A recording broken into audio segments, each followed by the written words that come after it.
Olá, meus amigos do ADVJus, estamos chegando com mais um novo programa, feito com aquele carinho e profissionalismo que você merece.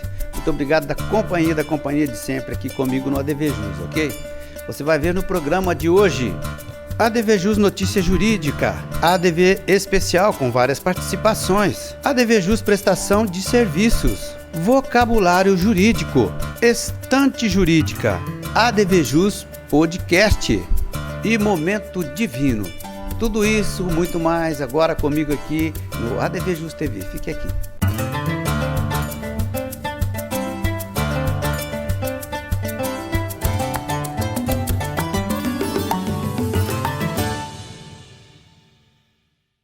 Iniciando o nosso programa de hoje, como sempre, nós vamos falar para você de uma notícia com cunho jurídico. Olha só que preparamos para você. Novidade: depósitos judiciais podem ser realizados por Pix. O Tribunal de Justiça de São Paulo disponibilizou o depósito judicial por Pix. As partes e seus advogados podem realizar o pagamento de forma simples e instantânea, por meio de um QR Code Pix. Para gerá-lo, basta acessar o portal Custas, Recolhimentos e Depósitos do Tribunal de Justiça de São Paulo, clicar em Emissão de Guias, depois na opção Depósito Judicial, indicar o número do processo e o valor do pagamento. O sistema emitirá um boleto que também contém QR Code, possibilitando o pagamento via Pix por qualquer instituição bancária. Basta que o usuário utilize o aplicativo do seu banco para fazer a leitura desse QR Code, viabilizando o depósito com rapidez. Fonte: Tribunal de Justiça de São Paulo. Agora, momento do ADV Especial, Direito Médico e da Saúde, com a doutora Cristiane Batista Dias. Veja. Olá, com muito prazer estamos novamente no ADVJus e hoje com o tema Comissão de Ética Médica. As comissões de ética médica, segundo o Conselho Federal de Medicina, são órgãos de apoio aos trabalhos dos Conselhos Regionais de Medicina, os conhecidos CRMs, dentro das instituições de assistência à saúde, possuindo funções investigatórias, educativas e fiscalizadoras do desempenho ético da medicina. As comissões de ética médica são regidas por normas, resoluções do Conselho Federal de Medicina e normalmente possuem sua previsão também nos regimentos internos das instituições, as quais são obrigatórias a atuação da Comissão de Ética Médica. Os médicos devem cumprir o Código de Ética Médica da profissão e a Comissão de Ética Médica, a partir do recebimento de denúncias ou conhecimento de fatos que demonstrem indícios de infrações cometidas pelo médico pertencente ao corpo clínico da instituição, caberá averiguar por meio de sindicância instaurada e, no caso de comprovada a infração, encaminhar ao Conselho Regional de Medicina da localidade para instauração do processo ético ou, não havendo indícios, mediante a sindicância devidamente realizada, arquivá-la. Não são todas as instituições de saúde que são obrigadas a terem constituído uma comissão de ética médica. Somente as que contarem com um número superior a 31 médicos integrantes no corpo clínico. Existe todo um rito legal a ser cumprido para a instalação de comissões de ética médica, mediante rigoroso processo eleitoral. Por hoje é isso, um pouquinho mais de direito médico, agradecemos a oportunidade e até o nosso próximo encontro. Mais uma vez foi um prazer estar no ADVJus e até nosso próximo encontro para falarmos mais de direito médico e da saúde. ADVJus Prestação de Serviços, muito importante. ADVJus Prestação de Serviços, Novembro Azul, mês mundial de combate ao câncer de próstata. 28,6% da população masculina desenvolve neoplasias malignas. Os principais fatores de risco são histórico familiar, raça e obesidade. As principais armas contra esse terrível mal é a prevenção e o tratamento. Novembro Azul, mês mundial da conscientização do combate ao câncer de próstata. Vamos todos nos conscientizar. Vocabulário jurídico. Veja, olha só, eu acredito que tem muito advogado aí que se esqueceu, hein? O que é carta de adjudicação? Carta de adjudicação, você sabe o que é?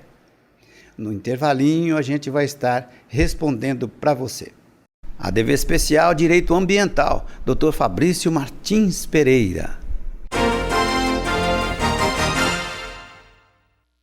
Olá, amigos do ADV Jus. Hoje no ADV Especial em Direito Ambiental, nós vamos falar um pouquinho a respeito do passivo ambiental. O que é passivo ambiental? Passivo ambiental são todas as características de uma propriedade rural, estamos falando especificamente sobre propriedade rural, que não atende às leis e à regulamentação ambiental do nosso país.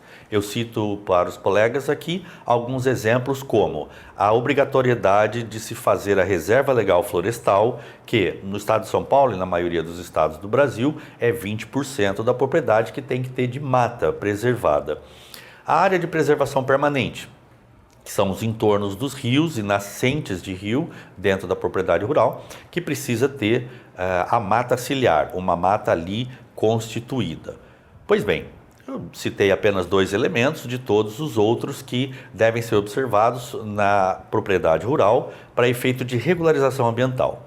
E aquilo que não estiver em acordo com a lei e com a regulamentação gera um passivo ambiental, ou seja, uma necessidade, uma obrigatoriedade de se fazer a regularização. Pois bem, técnicos como agrônomos, biólogos, eles fazem o que nós chamamos de levantamento do passivo ambiental e eles fazem um relatório, um laudo de passivo ambiental, identificando quais as irregularidades, quais as ilegalidades, o que essa propriedade precisa fazer para ela se regularizar.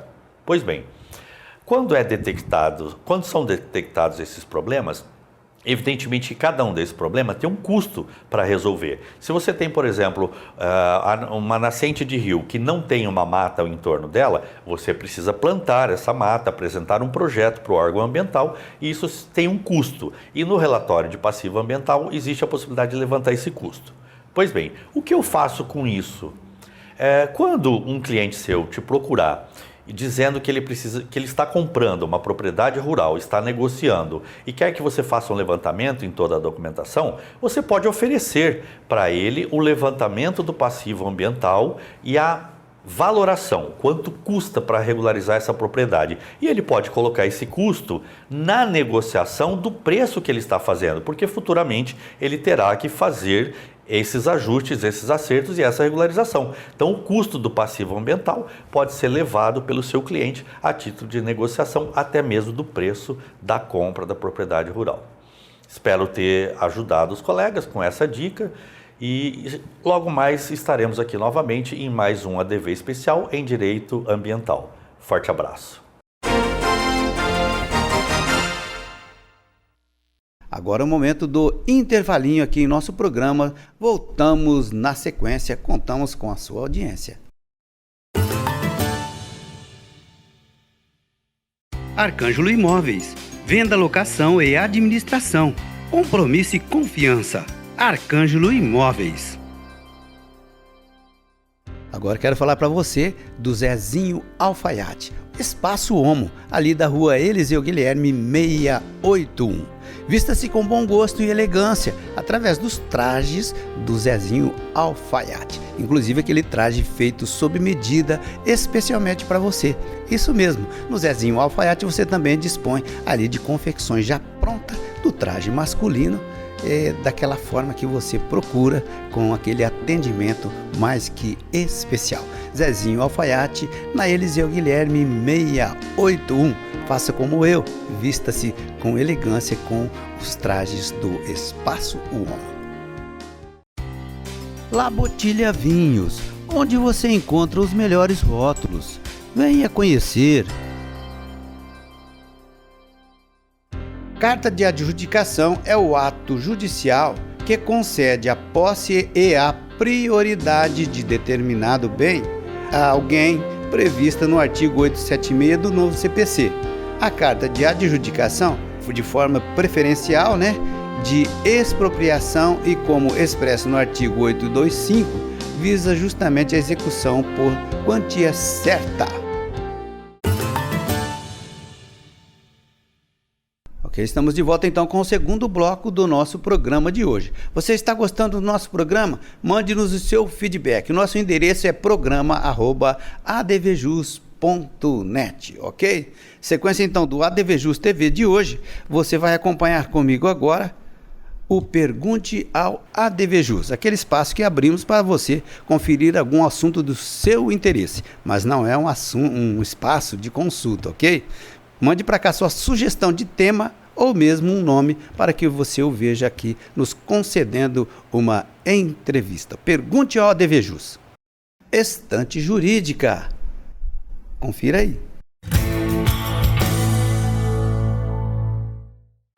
A estante jurídica do ADVJus TV de hoje destaca a seguinte obra: Manual de Direito Condominial.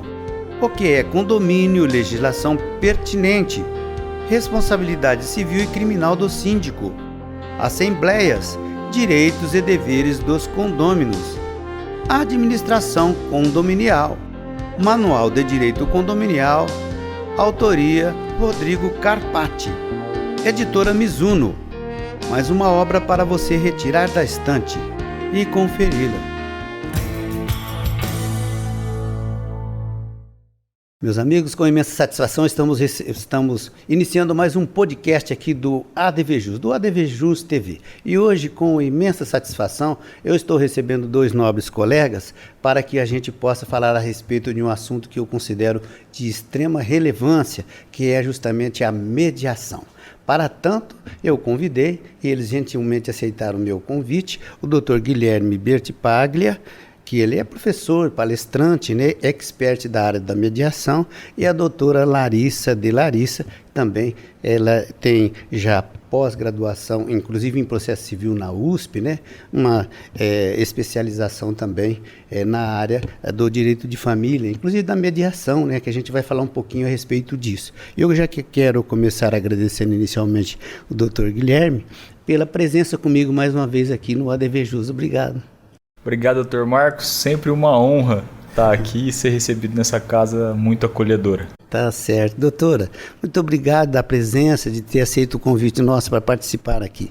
Eu que agradeço ao gentil convite, Dr. Marcos. Um prazer estar com o senhor, com o Dr. Guilherme, falando de um tema tão importante para a gente. Sem dúvida, é isso mesmo. Hoje, a dificuldade justamente aí, no deslinde, né, questões que envolvem a justiça, realmente o maior problema é justamente a celeridade, e a mediação vem justamente na mão contrária, né, buscando essa celeridade. Doutor Guilherme, hoje com certeza podemos afirmar aí que a mediação ela já é uma vertente sedimentada?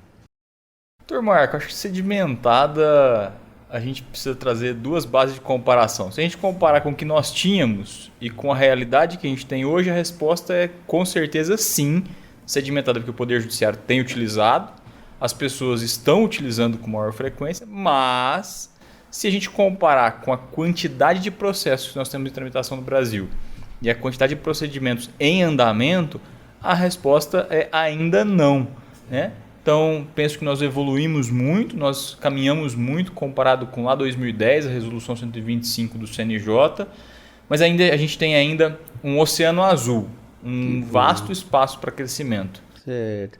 E, doutora, ainda, né, que a gente observa aí que tem assim, que nem o doutor Guilherme externou, né, um caminho crescente, a senhora acredita que pelo menos ela traz também traços de reversibilidade, não é isso, doutora? As relações humanas possuem traços de reversibilidade, né? Se a gente pensar, a mediação, conciliação como disciplina não fez parte da minha grade curricular na faculdade. Nossa.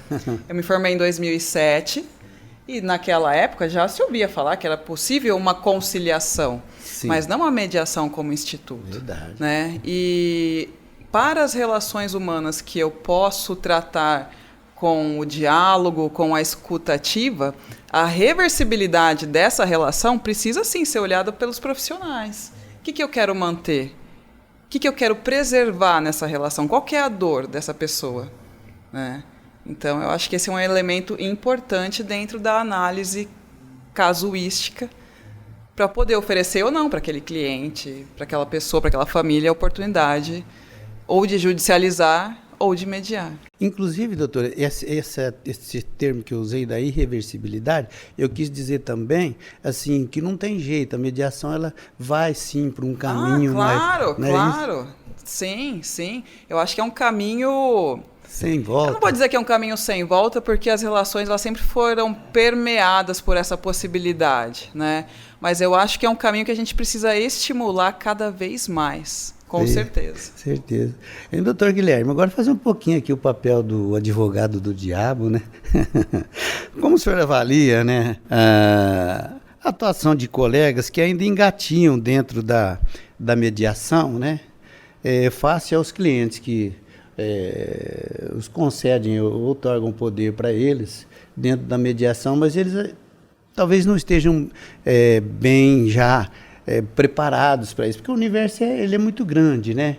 E às vezes tem alguns colegas, como não só na mediação, mas existem também colegas que são às vezes de uma determinada área e vão para outra e tem um pouquinho de dificuldade.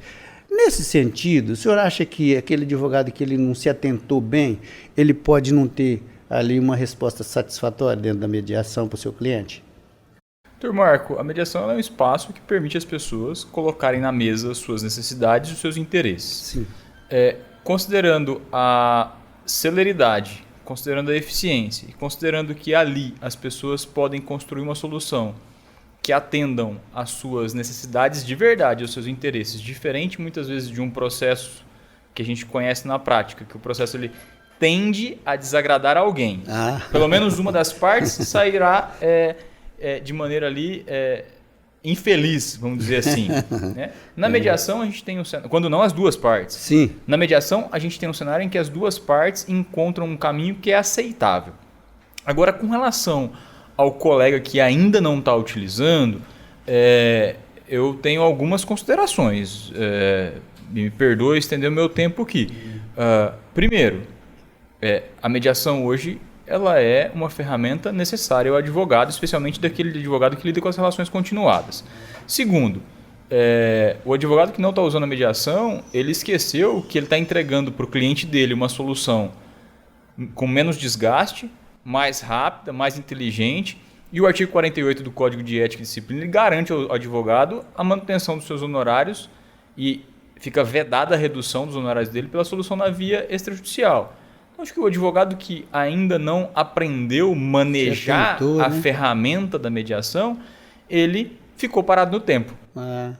Certeza, é isso mesmo. A senhora pensa assim também, doutora? Totalmente. E trazendo um gancho na fala do doutor Guilherme, uma sentença judicial que mande alguém fazer alguma coisa ainda depende de um cumprimento de sentença que muitas vezes é da natureza humana, né? Não querer fazer aquilo sem que aquilo seja aquele propósito. Você me mandou fazer aquilo? Então vem aqui, me faça fazer. Ou me peça, que aí talvez eu vá atender. Né? Hoje, pelo menos nas execuções de alimentos, a gente vê que a grande maioria das execuções de alimentos são frustradas.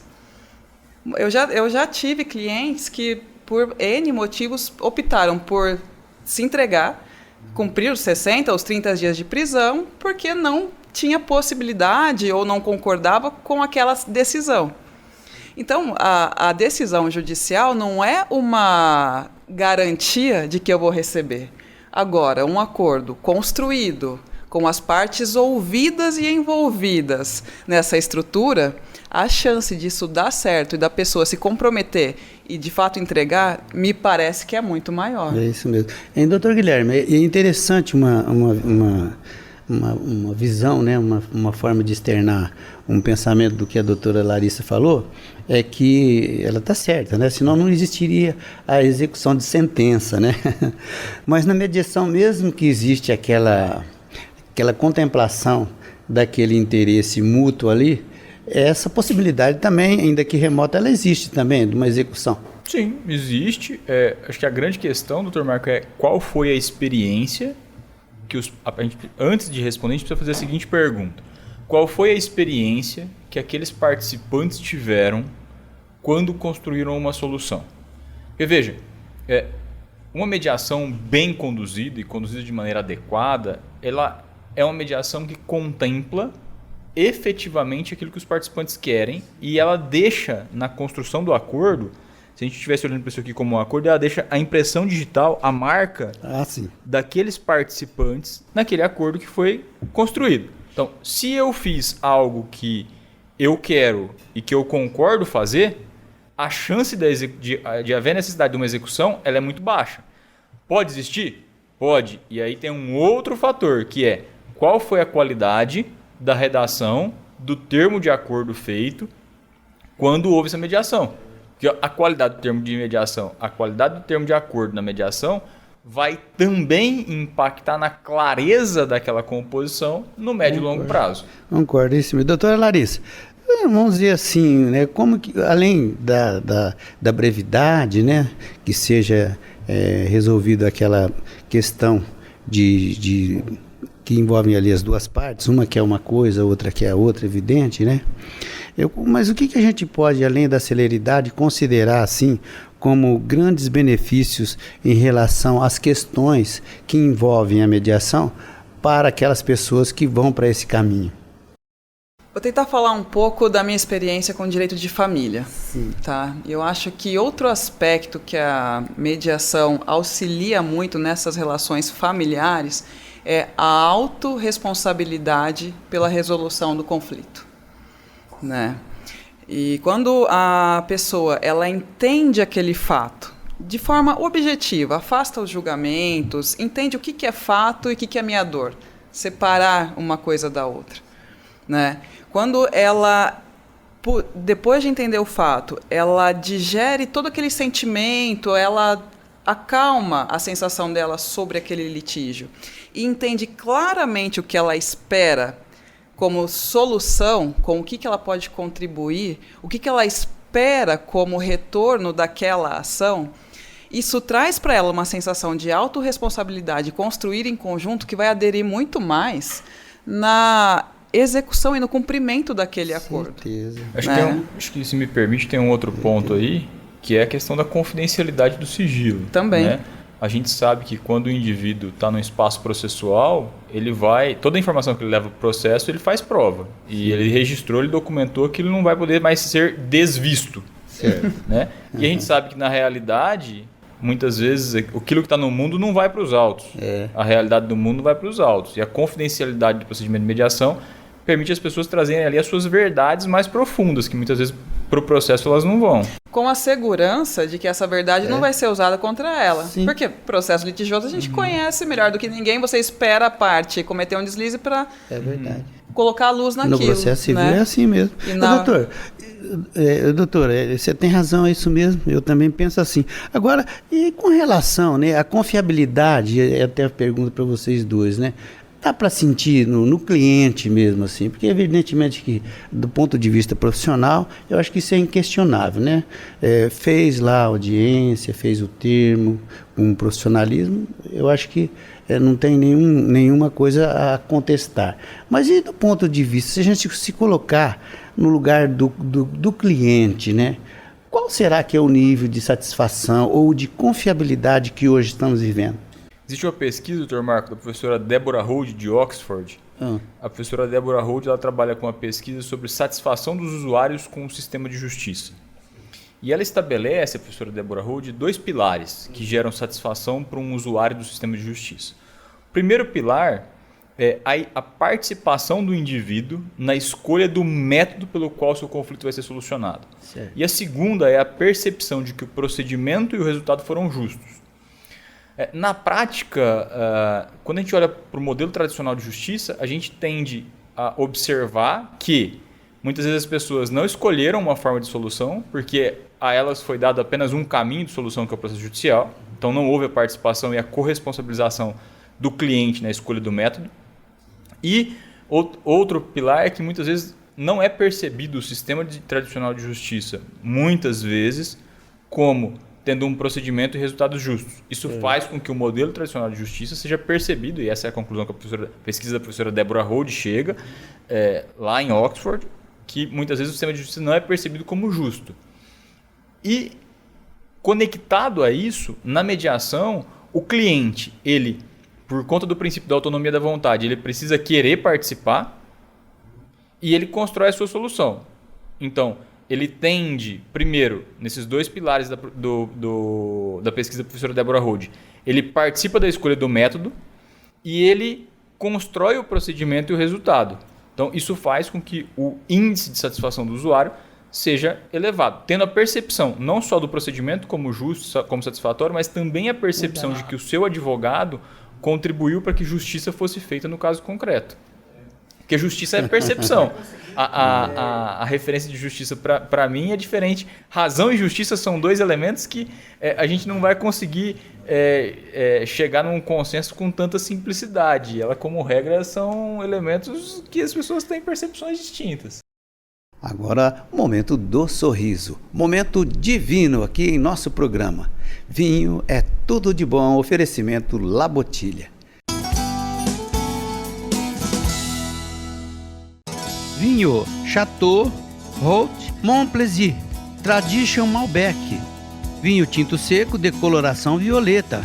No olfato apresenta aroma de frutas vermelhas, especiarias e notas mentoladas. O paladar é redondo com taninos sedosos, belo frescor e final persistente. Uva Malbec, produzido por Vinícola Chateau Haut Montplaisir, região sudoeste da França. Na harmonização vai bem com carnes vermelhas e brancas, grelhadas ou assadas, carne de pato, cordeiro e queijos fortes. Uma delícia! Experimentem! Tintim! Este vinho você encontra em La Bottiglia Vinhos. O melhor rótulo é aquele que você gosta. 100%. Muito legal ter você comigo aqui no ADV Jus. ADV Jus, tô ligado, ADV Especial, vem pra cá fazer parte você também. Breve voltamos com um novo programa, certeza. Forte abraço. Até lá.